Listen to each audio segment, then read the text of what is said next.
Hey guys! Over the weekend, Andrew let me borrow his Sony a6400 and I thought before I return the camera back to him, I can make a quick comparison video between this camera and my Sony ZV-1. Don't know how to hold it with my left hand. This comparison will be based solely on my personal experiences. I hope this video can provide a little more clarity if you've been looking for a budget vlogging camera or you've just been trying to decide between these two. So let's get to it!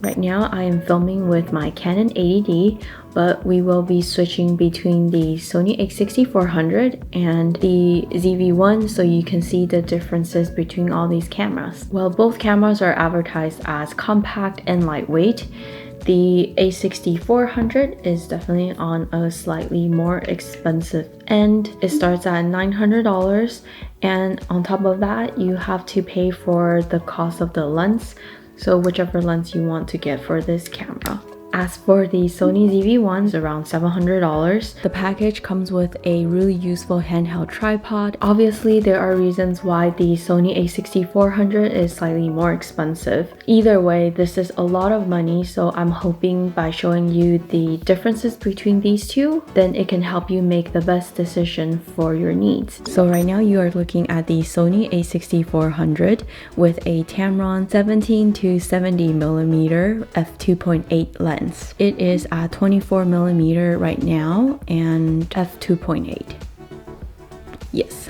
The Sony a6400 has the APS-C sensor, and according to the internet, the sensor is basically the soul of the camera. I'm not an expert on the technical details, but basically the sensor determines how good your image will look. And in terms of this sensor versus the ZV-1 has an 1-inch sensor, so the a64 has a bigger one. If you are interested in this topic, there are a lot of videos out there that can explain the differences between the sensors. Supposedly, the better the sensor, the better the bokeh will look. So this camera should give us a better bokeh.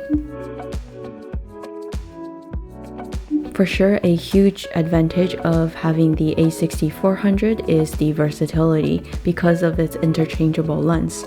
So right now I'm using the Tamron 17 to 70mm f2.8 lens, and Andrew has a prime lens that we can change into.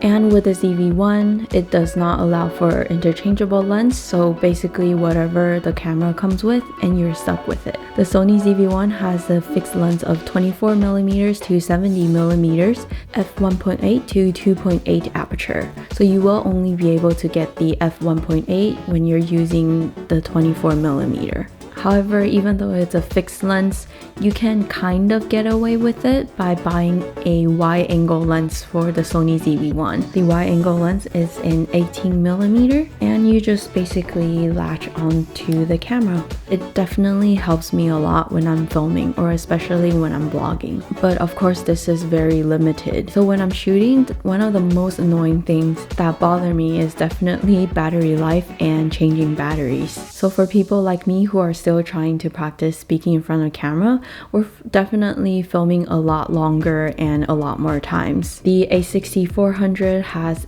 a slightly bigger battery, so I think the battery life is slightly longer. The camera is smaller, so it makes sense that the ZV-1 has a tiny battery. Honestly, both battery life sucks, and you will have to buy additional batteries, which I did for the Sony ZV-1. At least if you're at home shooting, you can use the USB charging cable, so you won't have to worry about running out of battery when you're in the middle of shooting. Kind of relating to this topic, there was a pleasant surprise when I was filming with the a6400.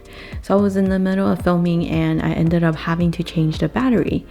And it turns out that you can change the battery with the camera still mounted on the tripod. It's something very minor and something very small, but it reduces so much more friction by not having to remove the camera from the tripod just to change batteries, or if you're just trying to change the memory card. This is something I didn't really think about until when I was dealing with the ZV-1. Having to change that battery outside, it's just a struggle, but you have to remove the camera and then you have to adjust your angle again. Anyways, let's get back to the more important things. For both cameras, you can film in 4K in 120 frames per second, but I think you can shoot longer in 4K with the 6400. The audio is another important aspect of making videos. Right now, I am actually using the a6400's internal mic. You can use an external mic with both cameras. I would highly recommend you getting an external mic. We have Fluffy here. Another huge difference between both cameras are their flip out screen. It actually makes a huge difference when you're using it, but the Sony ZV-1 has a really good flip out screen. It can rotate at approximately 270 degrees. The camera automatically starts when you flip out the screen, and then it automatically turns off when you flip the screen back in. The flip out screen is especially helpful if you're trying to film yourself. I use the ZV-1 to film overhead shots a lot, and the flip out screen really helps me see what my placement is. And for the Sony's a6400, the screen only flips up. I don't know why they designed it this way, but it's just really inconvenient. So this is where you're supposed to put your mic. So you would just put the mic up here. So you have it ready, and it's fine when you're just filming until you want to film yourself. You basically can't see the screen anymore. It's blocked off by the mic. I don't know why they designed it this way. What you can do as a workaround is by this part, and it basically just moves your mic to the side. And now you can see yourself. If you do have to film outside sometimes, I think one of the things that you probably care most about is the stabilization. The a6400 relies on the lens for stabilization, and from what I've heard, the APS-C lenses don't have great stabilization. With the ZV-1, it has this steady shot function that helps you stabilize your image. And when it does that, it does crop your image a little more. It definitely helped a lot that I had a wide angle lens. Another crazy helpful feature on the Sony ZV-1 is the built-in ND filter. When you're out shooting during the day in a not so ideal situation where it's super sunny, the ND filter would really save your day.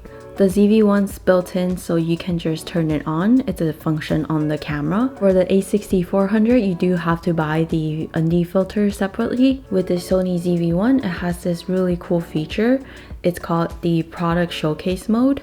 The camera can automatically detect the product and focus on the product instead of on your face. Another great feature the ZV-1 has is a beauty mode.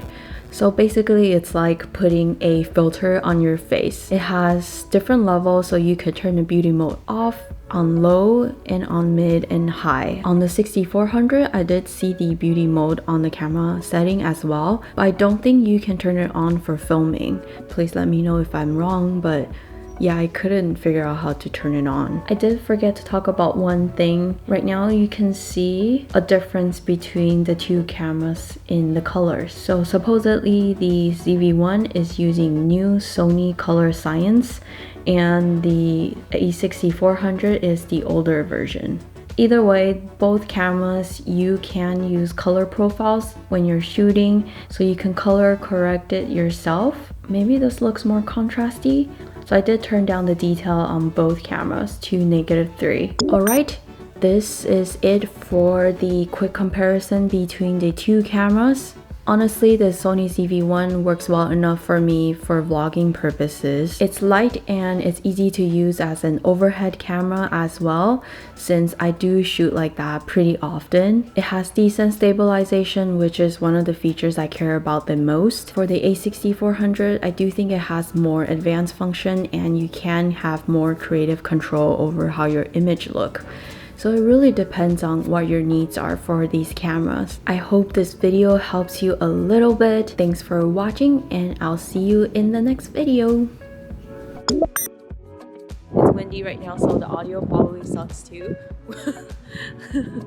We're using the Sony ZV-1's built-in camera right now. I think the steady shot is on active, and I have my wide angle lens on so it doesn't look that cropped in. We're gonna test stabilization for both cameras.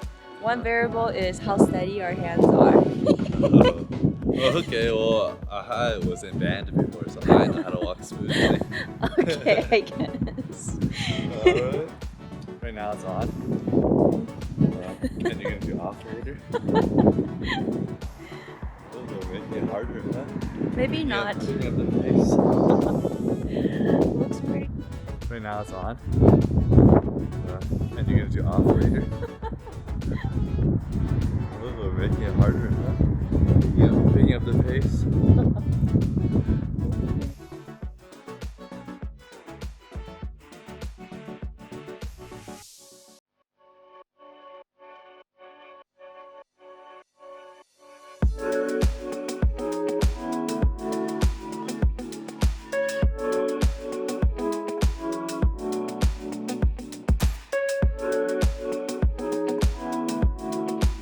Alright, steady shot is off.